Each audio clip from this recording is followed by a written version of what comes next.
Assalamualaikum warahmatullahi wabarakatuh. Alhamdulillahi rabbil alamin. Wassalatu wassalamu ala asrafil anbiya'i wal mursalin Sayyidina wa habibina Muhammadin wa ala alihi wa sahbihi ajma'in. Asyhadu an la ilaha illallah wahdahu la syarika lah wa asyhadu anna Muhammadan abduhu wa rasuluh sallallahu alaihi wasallam. Asbahna wa asbahal mulku lillahi walhamdulillah, la ilaha illahu wa ilaihin nusyur. Asbahna ala fitratil Islam wa kalimatil ikhlas wa ala dini nabiyyina Muhammadin sallallahu alaihi wasallam wa ala millati abina Ibrahim hanifa wa ma kana minal musyrikin. Subhanaka la ilma lana illa ma 'allamtana innaka antal alimul hakim. Rabbi shrah li sadri wa yassir li amri wahlul 'uqdatam min lisani yafqahu qawli. Qala Allah Ta'ala fi kitabihil karim. A'udzu billahi minasy syaithanir rajim. Bismillahirrahmanirrahim. Laqad mannallahu 'alal mu'minina idz ba'atsa fihim rasulan min anfusihim yatlu 'alaihim ayatihi wa yuzakkihim wa yu'allimuhumul kitaba wal hikmah wa in kanu min qablu lafi dhalalin mubin. Shadaqallahul azim. Berlindung kita kepada Allah dari godaan syaitan yang terkutuk dengan menyebut nama Allah yang Maha Pengasih lagi Maha Penyayang. Sungguh Allah telah memberikan karunia kepada orang-orang beriman ketika Allah mengutus kepada mereka seorang rasul di tengah-tengah mereka dari kalangan mereka sendiri, yang membacakan kepada mereka ayat-ayat Allah, menyucikan jiwa mereka dan mengajarkan kepada mereka kitab Al-Quran dan hikmah atau sunnah. Meskipun sebelumnya mereka benar-benar berada di dalam kesesatan yang nyata. Maha benar Allah yang Maha Agung dengan segala firman-Nya. Quran surah yang ketiga, surah Ali Imran ayat yang ke-164. Yang berhormati bapak-bapak, angku-angku, inye-inye, alim ulama, cadik pandai, para tokoh masyarakat, ibu-ibu, bunda kandung, insyaallah semua kita yang hadir di rumah Allah pada pagi hari ini dirahmati oleh Allah Subhanahu wa taala. Amin ya Allah ya rabbal alamin. Bersyukur kita kepada Allah dengan mengucapkan alhamdulillahirabbil alamin. Pada pagi hari ini dengan izin Allah kita telah dapat menunaikan, melaksanakan, melakukan ibadah kepada Allah Subhanahu wa taala. Baik itu yang sifatnya wajib seperti sholat subuh apalagi dengan berjamaah, ataupun itu adalah sunnah seperti zikir, doa, dan juga duduk kita di dalam majelis ilmu ini. Insyaallah setiap ibadah yang kita lakukan apalagi di dalam bulan Ramadan itu mempunyai keutamaan fadilah dan dilipat gandakan pahala di sisi Allah. Salat berjamaah yang kita lakukan itu pahalanya 27 derajat kata Nabi. Duduk kita dalam majelis ilmu kata Nabi merupakan taman dari taman-taman surga. Yang luar biasanya kata Nabi, man kharaja fi talabil ilmi fa huwa fi sabilillah hatta yarji'a. Orang yang keluar dari rumahnya pergi menuntut ilmu, maka dia sedang berada di jalan Allah kata Nabi hatta yarji'a, sampai dia kembali ke rumahnya nanti. Maka oleh karena itu berharap dan bermohon kita kepada Allah, mudah-mudahan ibadah yang telah kita lakukan yang sedang kita laksanakan maupun yang akan kita kerjakan dinilai sebagai amalan soleh di sisi Allah. Dan berharap juga kita kepada Allah, berdoa kepada Allah mudah-mudahan Ramadan ini adalah Ramadan yang terbaik di dalam sejarah kehidupan kita. Karena belum tentu kita dipertemukan atau berjumpa kembali dengan bulan Ramadan yang akan datang. Salawat dan salam kita mohonkan kepada Allah semoga disampaikan semisal pahalanya buat seorang reformis Islam, figur sentral umat, suri tauladan bagi kita semuanya. Beliau adalah Nabi besar Muhammad sallallahu alaihi wasallam dengan mengucapkan Allahumma sholli ala sayyidina Muhammad wa ala ali sayyidina Muhammad. Banyak-banyak kita bersolawat Bapak Ibu, karena solawat merupakan salah satu sunnah dari sunnah-sunnah Rasulullah sallallahu alaihi wasallam. Kata Nabi sallallahu alaihi wasallam, "Man ahabba sunnati faqad ahabbani, wa man ahabbani kana ma'i fil jannah." Barang siapa yang mencintai sunnahku, berarti dia telah mencintaiku, kata Nabi. Wa man ahabbani, dan barang siapa yang telah mencintaiku, kana ma'i fil jannah, maka nanti dia bersamaku di dalam surganya Allah Subhanahu wa taala. Mudah-mudahan setiap langkah kita, kebaikan yang kita lakukan karena Allah Subhanahu wa taala, di dunia kita diberikan ketentraman, kenyamanan, ketenangan oleh Allah, melaksanakan aktivitas ibadah. Insyaallah nanti di akhirat kita akan diperjumpakan dengan Rasulullah sallallahu alaihi wasallam. Bapak Ibu jamaah yang dimuliakan oleh Allah Subhanahu wa taala, kajian kita pada pagi hari ini yaitunya adalah tentang ada 3 prinsip pendidikan umat di dalam Al-Qur'an yang disampaikan oleh Allah di dalam surat Ali Imran ayat 164 yang telah kita bacakan tadi. Dalam ayat itu kata Allah menegaskan kepada kita, khususnya kaum beriman, orang yang menyatakan diri meyakini kebenaran yang diajarkan oleh Rasulullah SAW, orang yang mentauhidkan Allah Subhanahu wa taala, bahwa Allah Subhanahu wa taala telah memberikan karunia yang besar kepada kita dengan sebab diutusnya seorang utusan Allah yang bernama Nabi Muhammad SAW. Dan hal ini bukan hanya dalam ayat ini disampaikan oleh Allah, dalam ayat yang lain pun bahwa Rasulullah merupakan bagian daripada keistimewaan yang diberikan oleh Allah kepada kita sebagai umat atau sebagai orang yang beriman. Dalam surah Al-Anbiya ayat 107 Allah katakan, wa ma arsalnaka illa rahmatan lil alamin, dan kami tidak mengutusmu Muhammad, kata Allah, melainkan adalah menjadi rahmat bagi seluruh alam. Di dalam ayat yang lain surah Al-Baqarah ayat 129, jauh hari atau ribuan tahun sebelum Nabi Muhammad SAW dilahirkan, tepatnya pada masa kakek buyut beliau yang bernama Nabi Ibrahim alaihissalam, Nabi Ibrahim juga berdoa kepada Allah, Rabbana wa ba'as fihim rasulan minhum yatslu alaihim ayatihi wa yuzakkihim wa yu'allimuhumul kitaba wal hikmah. Nabi Ibrahim berdoa kepada Allah, ya Allah, utuslah kepada mereka seorang utusan Engkau ya Allah, yang membacakan kepada mereka ayat-ayat-Mu, mengajarkan kepada mereka hikmah serta menyucikan mereka. Innaka antal azizul hakim, sesungguhnya Engkau maha perkasa lagi maha bijaksana. Nabi Isa lebih kurang 600 tahun sebelum Nabi Muhammad SAW juga menyampaikan kepada Bani Israel tentang akan lahirnya seorang utusan Allah yang bernama Ahmad atau yang bernama Muhammad.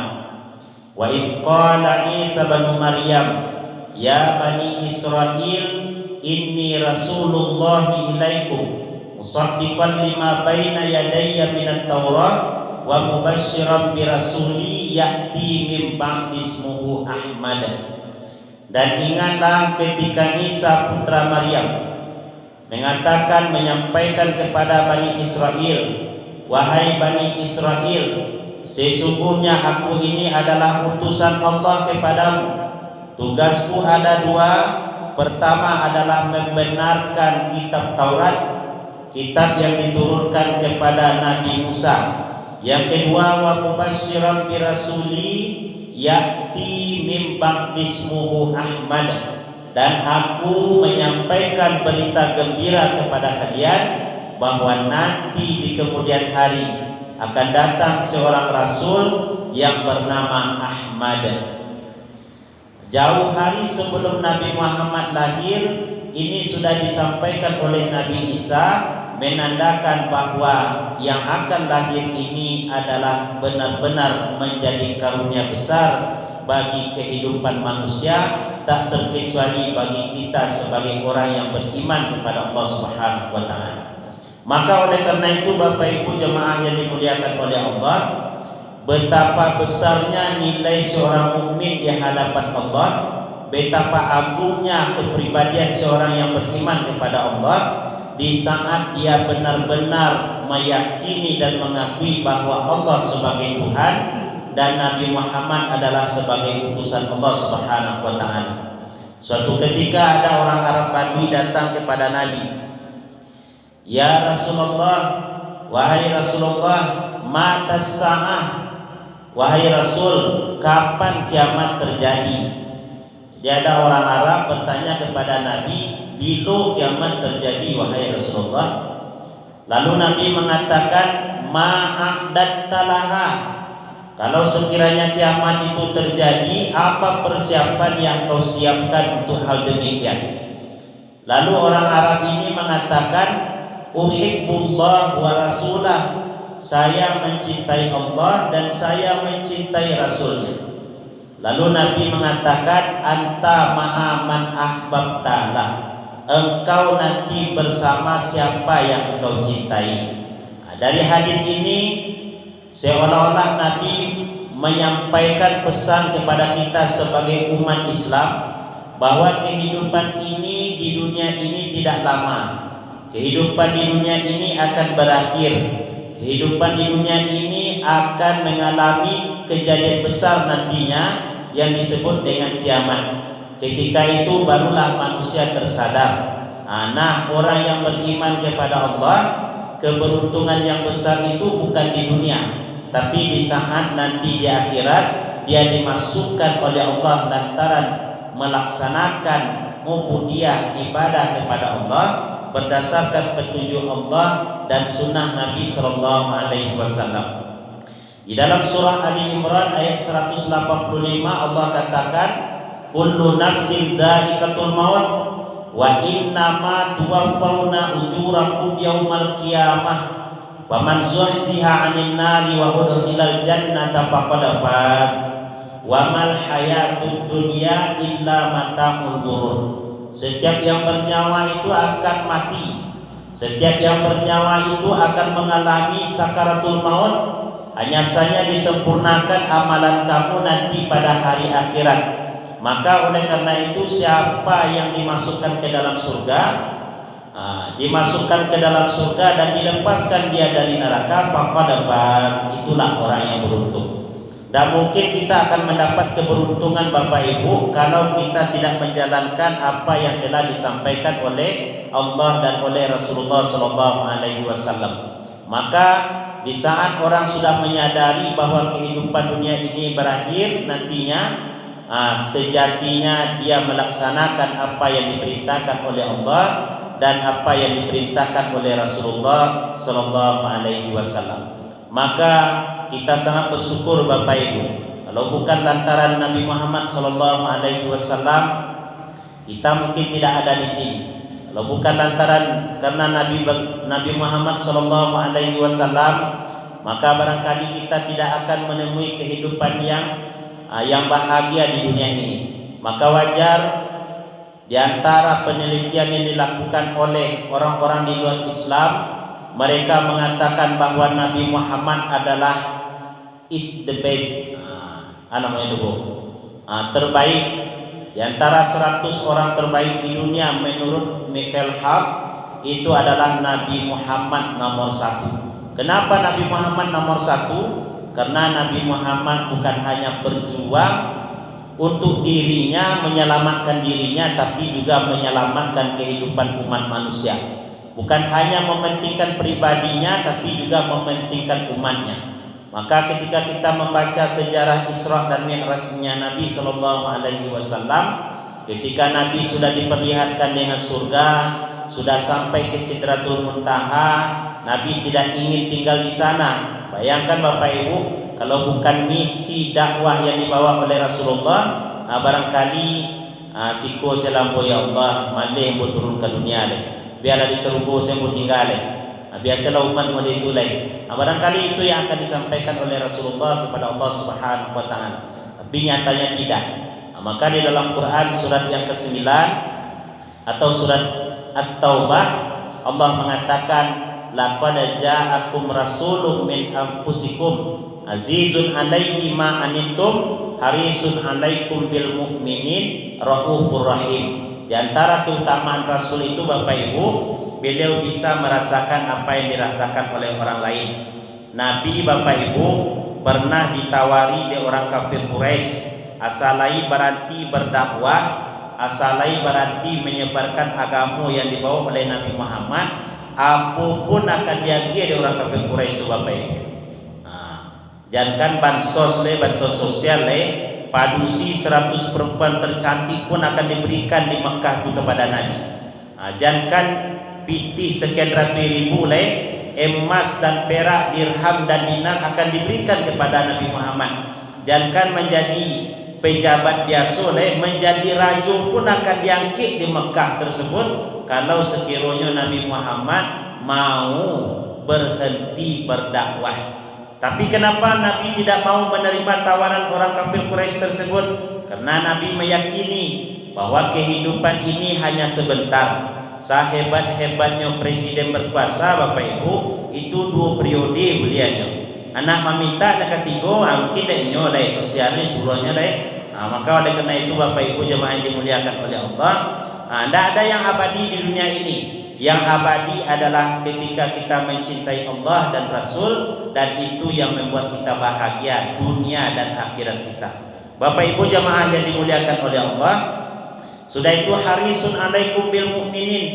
Rasul di samping bisa merasakan apa yang dirasakan oleh orang beriman, oleh orang lain, Rasul ingin mengajak loba, ingin sekali membawa orang untuk selamat menuju iman kepada Allah. Makanya Nabi berdakwah, kalau baca sejarah dakwah Nabi Bapak Ibu, Nabi dicakik elai, Nabi ditampeleng elai, Nabi dikabik dia sedang solat elai dek Abu Jahal. Nabi dilempar dengan kotoran, bahkan dalam riwayat ketika Nabi di Taif itu sampai tangga gigi Nabi berdarah pelipis Nabi. Kenapa Nabi mau melakukan seperti itu? Asal umat mau menerima dakwah yang dibawa oleh Rasulullah untuk kepentingan umat itu sendiri. Jadi kalau awak beribadah kepada Allah karena memang awak butuh kepada Allah, bakal namu awak menjalankan sunnah Rasulullah karena memang awak butuh dengan hal demikian. Kalau orang yang tak butuh, barangkali di dunia dia merasa hebat dan lain sebagainya, tapi ingat di akhirat nanti ketika terjadi hari kiamat, baru mereka semua akan tersadar. Rabbana abasarna wa sami'na farji'na na'mal salihan inna muqinun. Kau tahulah dari dulu, barangkali kami akan melaksanakan yang diperintahkan, kami akan meninggalkan yang dilarang. Kami tidak mau melakukan hal-hal yang membuat kami sengsara sekarang ini. Abadian kami ke dunia abadian, kami akan melakukan amalan soleh. Tentu tidak bisa.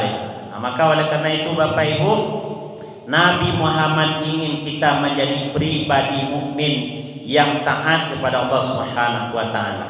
Bapak Ibu jemaah yang dimuliakan oleh Allah, sudah itu di samping kepribadian Rasulullah itu adalah bisa merasakan penderitaan orang lain, harisun alaikum bil mu'minin raufur rahim, juga mempunyai sifat penyantun, penyayang. Penyantun, penyayang kepada umat. Dan ini adalah sifat Allah yang disematkan kepada Rasulullah. Karena memang Rasulullah itu berdakwah, Bapak Ibu, kalau ada orang yang mengecewakan Islam itu dibangun dengan pedang, salah. Kalau ada orang yang mengecewakan Rasulullah itu memaksa orang masuk ke dalam Islam dengan berperang, salah. Justru tidak terjadi peperangan, Bapak Ibu, kalau tidak diawali dari perilaku orang kafir atau orang musyrik terhadap umat Islam. Maka oleh karena itu, Bapak Ibu jemaah yang dimuliakan oleh Allah, kehadiran Rasulullah ke dunia ini membawa misi dakwah, menyampaikan ajaran tauhid, itu adalah untuk kepentingan manusia itu sendiri. Di saat jalanlah dibuka lebar di Allah, ikut petunjuk. Kalau ingin selamat, adu Al-Quran. Kalau ingin selamat, adu hadis Nabi. Lakukanlah. Tapi kalau ingin celaka, ikutilah jalan setan, ikutilah nafsu. Makanya awak di dunia ku, apalagi akhir zaman ku, Bapak Ibu, makin kau juang zaman ku, makin baik tantangan yang dihadapi oleh umat manusia. Ini saya cari, Bapak Ibu, tantangan umat ini sangat luar biasa. Di mana kita melihat ada orang yang umpamanya melakukan kemaksiatan. Terkadang untuk amar ma'ruf nahi munkar, awak cari-cari dulu. Kalau awak tahu beko membalik nyok awak, bahkan awak dulu yang dilaporkan. Ya Bu. Banyak kejadian yang seperti itu. Kalau awak inginkannya justru membelakangnya kawan dan dilangannya mengecek. Memang makin susah kita menyampaikan dakwah, makin susah beribadah, Bapak Ibu. Sebenarnya makin besar pahala di sisi Allah. Kenapa sholat tahajud itu adalah sholat yang paling tinggi nilainya di sisi Allah? Karena memang jago malam itu barik, Bapak Ibu. Karena memang untuk melakukan wudhu malam itu, bermunajat kepada Allah itu tidak semua orang bisa melakukannya. Walaupun semua orang bisa bangun tengah malam. Satu orang bisa jago tengah malam. Boleh apa-apa yang pecanduran untuk bola itu namun tidak lalu ke malam. Tapi untuk ibadah kepada Allah memang berat. Solat subuh memang berat, Bapak Ibu. Di antara 5 solat subuh yang paling sakiti rakaatnya.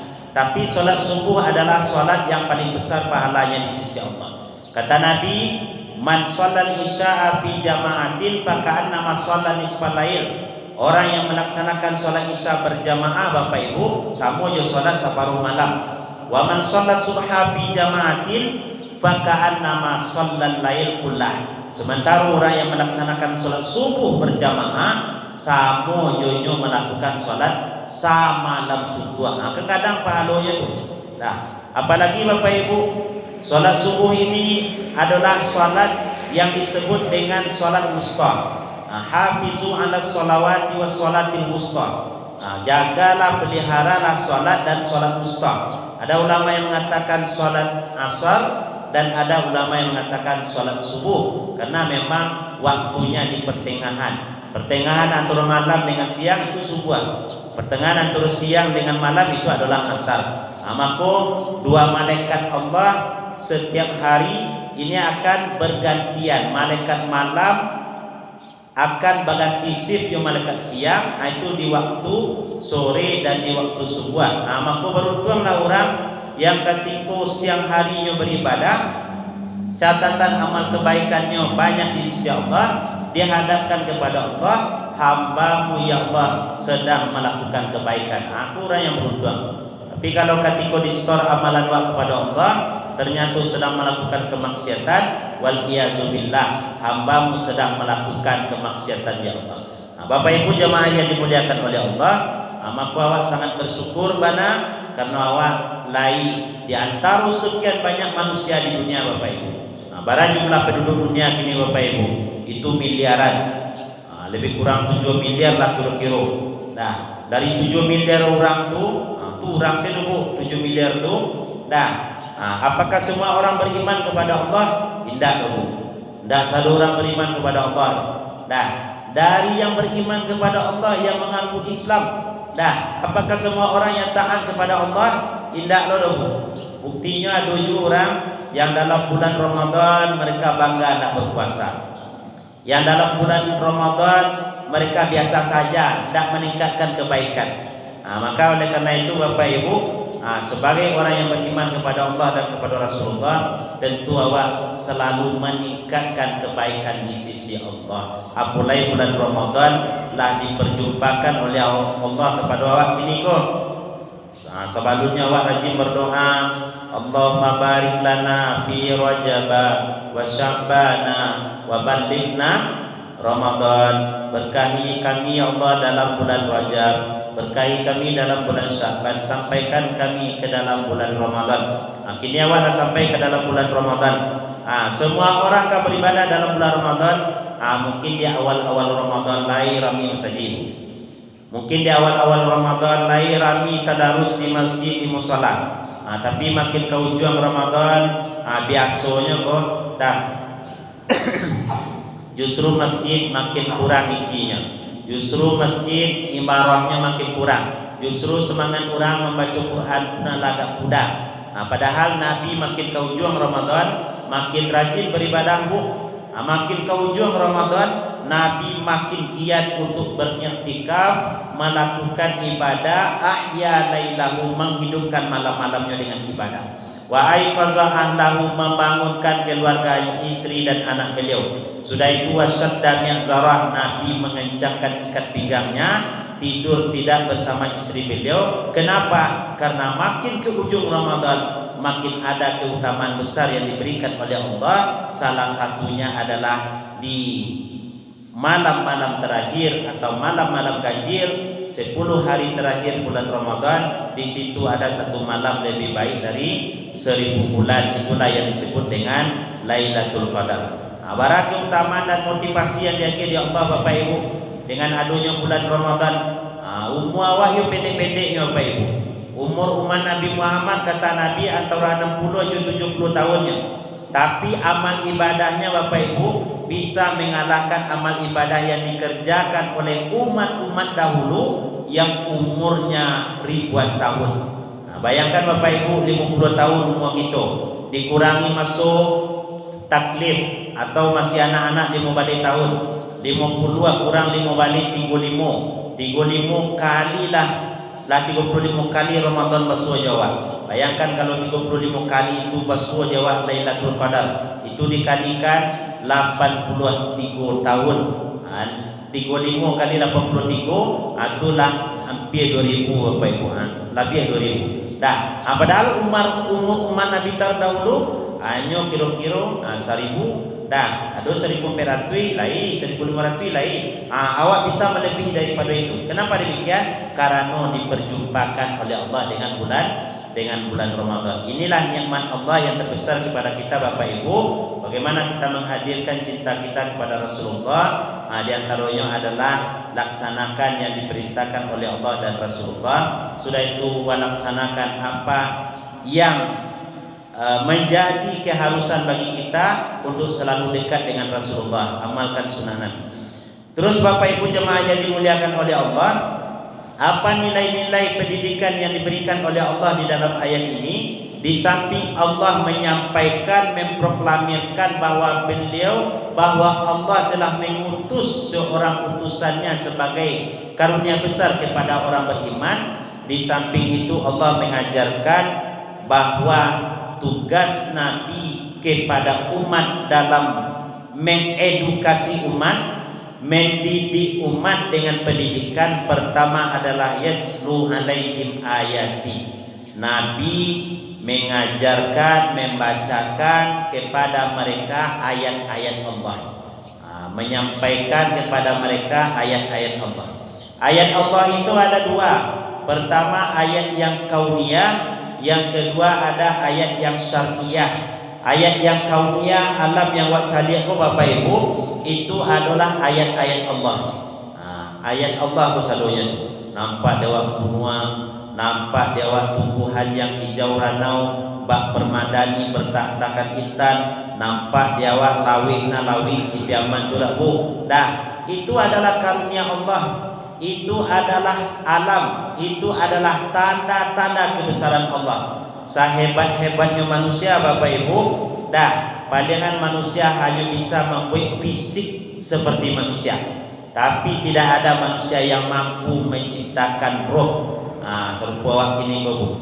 Fisik, jadi orang Jepang tu, yo bana serupa orang bana, patuang kau dibuatnya bu.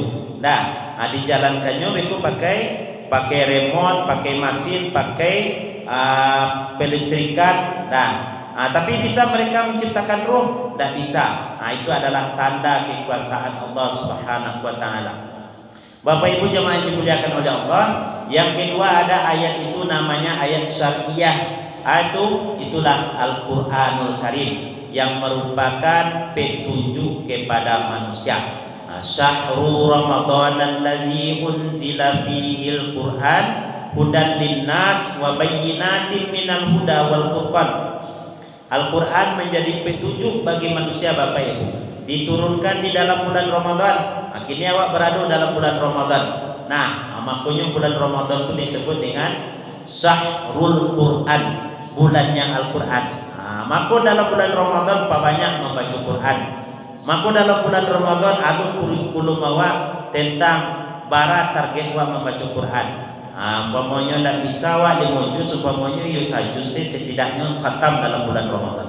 Makin banyak awak membaca Al-Quran, makin besar pahalanya di sisi Allah Subhanahu wa taala. Jadi Quran adalah petunjuk bagi awak Bapak Ibu.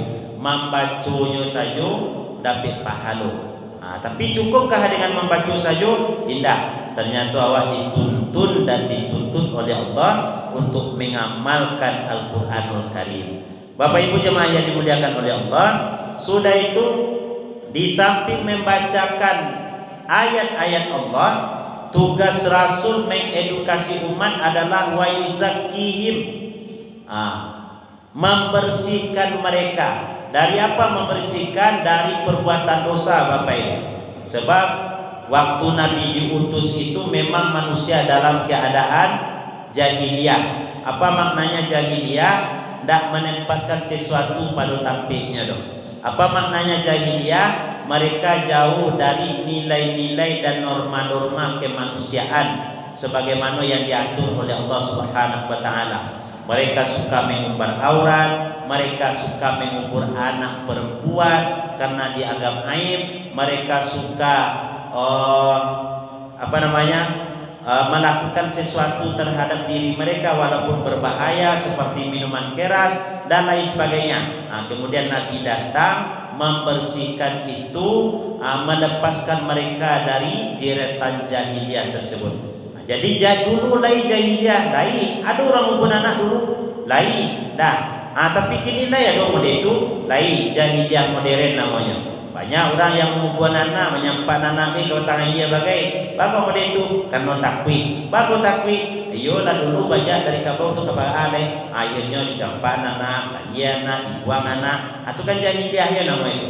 Maka oleh karena itu Bapak Ibu, Islam melarang hal demikian dengan sebab diutusnya Nabi Muhammad sallallahu alaihi wasallam. Wa yu'allimuhumul kitab wal hikmah. Nabi juga tugasnya sebagai pengajar. Pengajar kepada umat, membawa Al-Quran dan Sunnah, kitab dan hikmah, Quran dan Sunnah. Kata Nabi, taraktu fikum amraini ma in tamassaktum bihi ma lan tadillu abada. Aku tinggalkan kepada kamu, kata Nabi, 2 perkara. Kalau 2 perkara aku kalian paci elo-elo, kalian paci are-are, kalian akan selamat di dunia dan di akhirat. Itulah Al-Quran dan Sunnah Nabi Sallallahu Alaihi Wasallam. Bapak Ibu jemaah yang dimuliakan oleh Allah, itu 3 pendidikan yang diajarkan oleh Allah kepada Nabi Muhammad untuk mendidik umat. Kalau kita lihat dalam konteks pendidikan kini Bapak Ibu, sangat sesuai mana. Pertama dalam pendidikan awak kini ku Bapak Ibu di sekolah, bagi Bapak Ibu yang guru, ada namanya itu afektif. Afektif itu ada skill, kemampuan, keterampilan. Apalagi dalam kurikulum Merdeka, kurikulum 2003 balik Batang, pertama harus ada afektif, yang kedua harus ada psikomotorik, yang ketiga harus ada kognitif, ya Bu. Kognitif itu kognitif, wa yu'allimuhumul kitab wal hikmah. Nabi mengajarkan kepada manusia, mentransfer ilmu, memberikan pengetahuan, itu adalah kognitif namanya. Psikomotoriknya pun di situ, wa yuzakkihim, mengajarkan membersihkan mereka. Maknanya di situ mempunyai adab, mempunyai akhlak, mempunyai karakter. Jadi hal yang terpenting untuk menjadi orang alim itu pertama harus ada kemampuan. Yang kedua harus ada mental yang mempunyai akhlak yang mulia atau karakter. Yang ketiga harus ada pengetahuan. 3 hal itu mesti ada dalam pribadi orang yang beriman kepada Allah Subhanahu wa taala. Kalau tidak ada Bapak Ibu, kurang salah satu, maka manusia sangat jauh dari Allah Subhanahu wa taala. Cukupkah dengan ilmu pengetahuan saja tanpa wayuzakihim, tanpa adab, etika, akhlak? Tidak Bapak Ibu. Cukupkah dengan afektif saja, kemampuan lain, awak jadi mempunyai kekuatan, mempunyai kekuasaan, tapi adab tidak ada, maka tidak cukup. Maka 3 hal ini harus ada. Seorang pejabat publik khususnya ilmunya lain, kemampuannya lain, tapi kalau adab tidak ada, makanya akan dicela dia orang. Demikian pula sebaliknya. Ada orang yang mempunyai adab lain tinggi, akhlak lain, tapi di samping itu tidak mau belajar, tidak mau menambah pengetahuan, maka pada dasarnya adab dan akhlak itu bukan tuntunan dari ilmu yang didapatinya. Maka 3 hal itu harus ada dalam pendidikan. Siapapun itu, bagi orang tua harus punya 3 kok. Kalau tidak ada Bapak Ibu, banyak ini kok orang tua tidak menjadi teladan bagi anaknya dong. Amaknya nyuruh anaknya, baiklah sholat tarawih ke masjid lah. Kecil amaknya, kecil anaknya, panik ke masjidnya mak. Bapak panik ke masjid, baiklah ke masjid lah. Ya mak, apa nak suruh ke masjid? Awak saya masuk ke masjidnya. Jadi melawan anak pula. Sebab tidak ada keteladanan di situ yang merupakan wayuzakihim, akhlak dari orang tua. Bapak Ibu jemaah yang dimuliakan oleh Allah, padahal orang tua adalah madrasatul ula, pendidik pertama dalam rumah tangga. Kalau anak ingin menjadi sukses, menjadi selamat, menjadi apa yang kita inginkan, maka orang tua harus mempunyai 3 gaya pendidikan itu. Pertama harus ada kemampuan, yang kedua harus ada adab dan akhlak, yang ketiga harus bisa ada khazanah keilmuan banyak sedikit. Walaupun tidak seadanya mentransfer ilmu kepada anak karena kesibukan, karena faktor sekolah dulu dan lain sebagainya, tapi setidaknya dasar agama orang tua lah yang mengajarkan ke anak. Termasuk Bapak Ibu, anak kita awak yang majaino sebelum makan baca bismillah, masuk ke kamar mandi dulukan kaki kiri, jangan lupa baca doa. Sudah itu baca Al-Fatihah. Kalau jadi orang yang mendidik anaknya kok, kita anaknya baru 4 tahun umurnya baru, itulah hafalnya juz 30-an. Bapak bisa hafal di juz 30-an karena memang orang tuanya sebelum lalu dibacakan ayat, jago lalu mau ditupulu dalam kesehariannya, di orang tuanya rajin membaca Quran. Jadi anak pula tak biasa sekali. Tapi jarang waktu temukannya, bapaknya tidak do baca Quran, emaknya tidak do baca Quran. Tiba dia anak tiba-tiba menjadi hafiz Quran, itu jarang Bapak Ibu, kecuali ditampilkannya anaknya di pondok tahfiz umpamanya.